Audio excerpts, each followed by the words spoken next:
Here you can see I've made some bows and they are secured with a zip tie.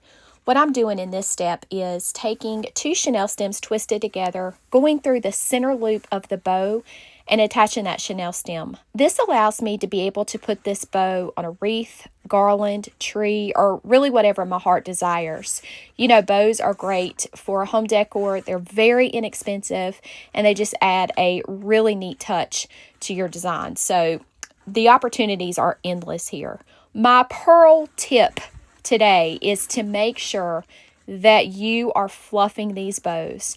Make sure that you're fluffing each loop and that you are really sorting out those ribbon tails. It will make all of the difference in your designs and you will appreciate it and it'll look lovely.